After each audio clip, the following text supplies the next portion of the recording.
Hello everyone, I'm Sonam Norbu and I'm currently working as a KTP Associate on an exciting Innovate UK Knowledge Transfer Partnership project between the University of Glasgow and the Crichton Trust. The project is led by Professor David from the University of Glasgow, who serves as my knowledge supervisor, and Jennifer, the head of research and development at the Crichton Trust, who is my company supervisor. We are also well supported by Jim, our KTP advisor, and an amazing team from the West of Scotland KTP Centre.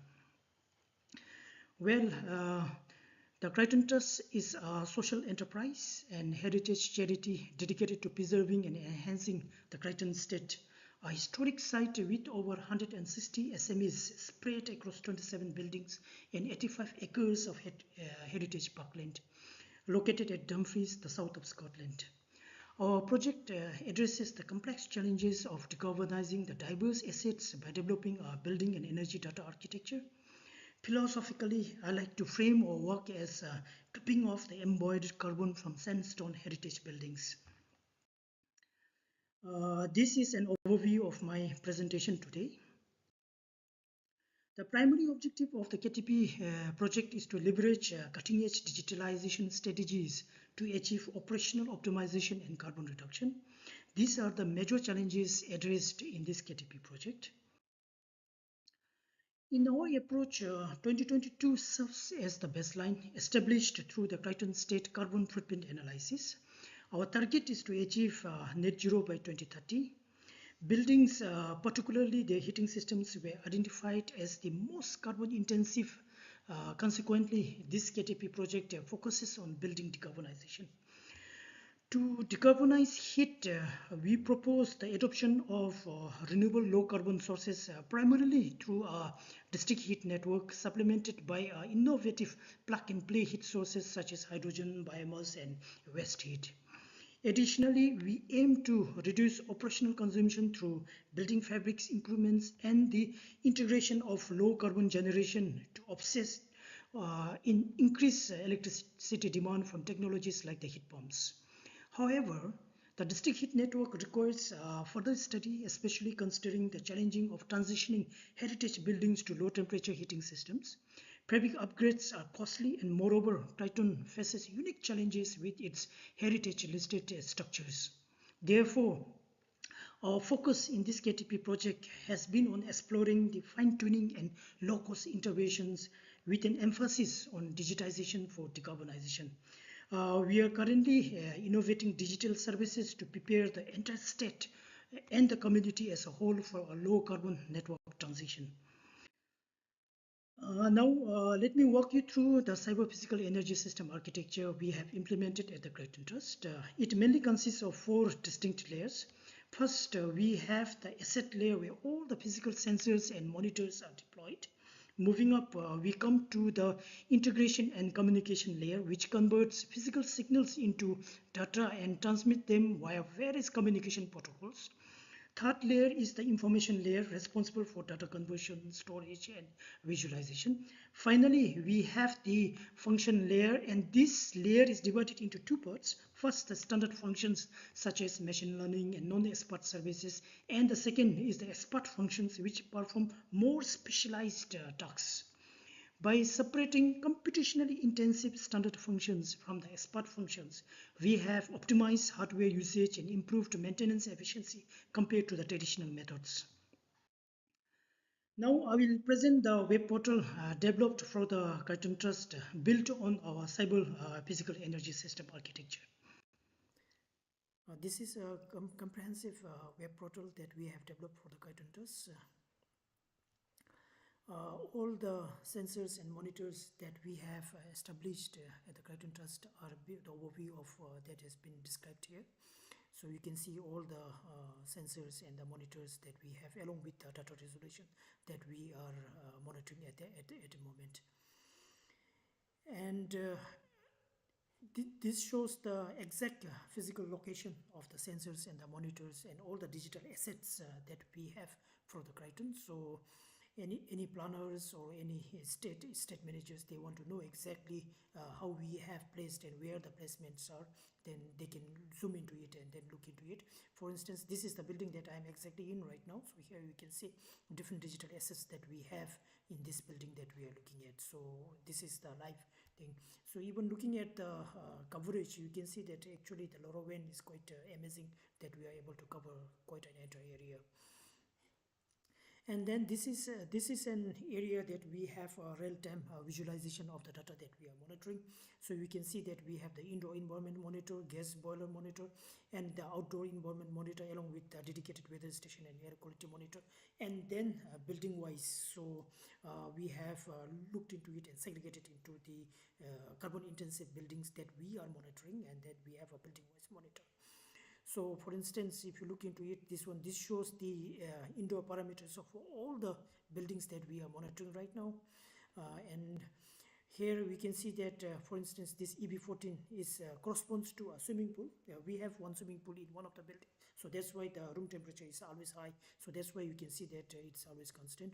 So we are measuring room humidity, room occupancy, motion detected in rooms, light in the rooms. And here with the help of this one, so this is exactly the live data that is coming through the boilers that we are monitoring.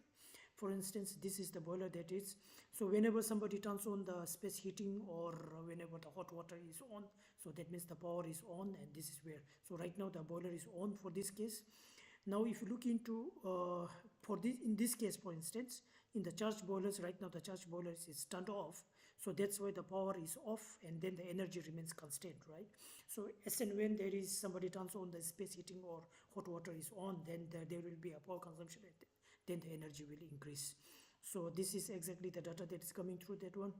And then this is the data that we are monitoring real time right now through our weather station data. And then this is the data that we are monitoring through our air quality monitor that we are looking at right now. One can directly go and specify from here or visualize it from here, or one can also go it specifically to this dashboard, and then we have defined all the parameters here. For instance, in the specific building that we are looking at, so for that building, so we can visualize what is it. So for instance, this is the temperature, and then we have segregated even in the floor wise, second floor, first floor, ground floor, and then embedded that with the outside environment parameters and gas boilers data that it is coming through. And then to be more accurate, and we want to be absolutely sure that the data that is corresponding to which part of the room, which floor.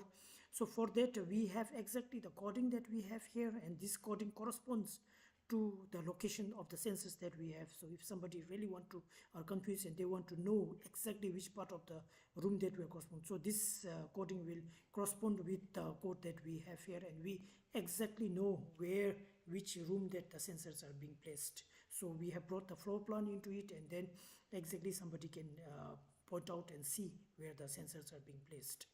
Yes. And we can also download the data, and then data is mostly available in the CSV form, and then almost all the digital twin and the digital services that we have developed are being made available from here, and then one can access through it.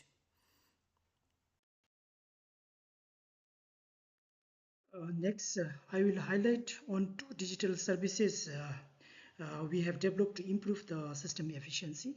The first service optimizes boiler settings to support future low carbon technologies like heat pumps with retrofitting, while the second service tracks boiler operation and triggers alerts for the inefficiencies. Using these digital services, it enabled us to reduce boiler maximum operating temperature by transitioning to low temperature operation. To achieve this assessment, we first monitored the business as usual situation to have a basis to compare with. Then we progressively adjusted the gas boiler's flow temperature and operating times, while monitoring the indoor and outdoor temperature and humidity for the entire test period. We could reduce the flow temperature initially operated at 90 or 80 degrees Celsius to 50, aligning it closely with the temperature achievable through the renewable heat sources. We observed 15 to 28 reduction in gas usage by lowering the maximum flow temperatures. Using our CPS system, we track the building's thermal behavior, specifically variation in the indoor and outdoor temperature and humidity, and despite just having a single glazing, it showed a positive thermal performance under low temperature heating. If replicated across our entire state, this could yield significant cost savings and reduce our carbon footprint. This study has already influenced plans for a district heat network benefiting both the Crichton state and the wider community. Our efforts have already established credibility, enabling the Crichton Trust and the University of Glasgow to host a stakeholder meeting for our whole system and regional net zero planning, demonstrating our proactive approach to driving innovation in the region. In the academic domain, we have submitted a journal paper on smart local energy systems to the Advances in Applied Energy Journal. Currently, it is under review. Additionally, we have submitted the full paper for presentation at the upcoming Net Zero International Conference organized by the Institution of Engineering and Technology.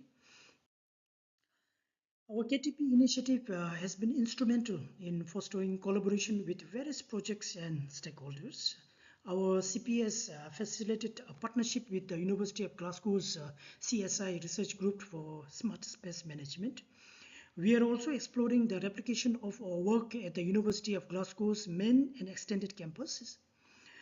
A team from Napier University has visited and agreed to replicate our work, particularly in the implementation of heat and flow sensors for gas boiler monitoring and in developing a common testing framework. In addition, we are actively collaborating with SIT Singapore and ASC from University of Glasgow on common platforms for digital twins and designing resilience in cyber physical energy networks, building on the foundation we have established here at the Crichton Trust. The KTP project has also actively engaged with the researchers from various EPRC funded projects. My special thanks to our knowledge supervisor for facilitating these connections. Indeed, I had an amazing opportunity to be an ambassador of the Crichton Trust and the University of Glasgow. During this KTP period, I contributed as a co-author to 4 journal articles and 4 conference proceedings. I made sure to plan and use my KTP professional development budget wisely, as it is a key part of the project that really supports both personal and professional growth. This was mandatory modules, and I must say that I learned a lot from it. Overall, I focused on general skills, especially in innovation strategy and storytelling aspects. Rest, I mainly focused on technical skills closely tied to my core responsibilities. On the professional side, I am now a full member of both IEEE and IET, which further strengthens my standing in the field. In terms of recognition, I'm pleased to share that our team was nominated by the University of Glasgow for the Scottish Knowledge Exchange Award. While we applied, we unfortunately did not win. However, I'm excited to share that we are one of the finalists for the Innovate UK KTP Award 2024 under the Future Leader Award category. Indeed, we applied for 3 categories and we were selected for 1. Looking forward, we are still eligible for more future awards, hopefully many more to count on. Moving forward, we plan to continue our efforts in enhancing digital services for the Crichton Trust. We will be collaborating to co-develop a common testing framework exploring how traditional buildings can transition to low-level heating sources and heat networks. Additionally, we aim to complete 3D modeling of the buildings to create a comprehensive digital twin. Beyond the KTP project, our work will be supported by the EPRC-funded Hyatt project at the University of Glasgow, in which Crichton Trust is an industrial partner and a demonstration site where I will continue my role.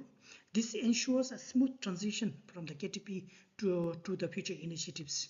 Once again, special thanks to our knowledge supervisor, Professor David, for the support. Well, last but not the least, I must say this journey has been incredibly exciting and enriching, and I would like to sincerely thank everyone involved. With this, I conclude my presentation. Thank you all.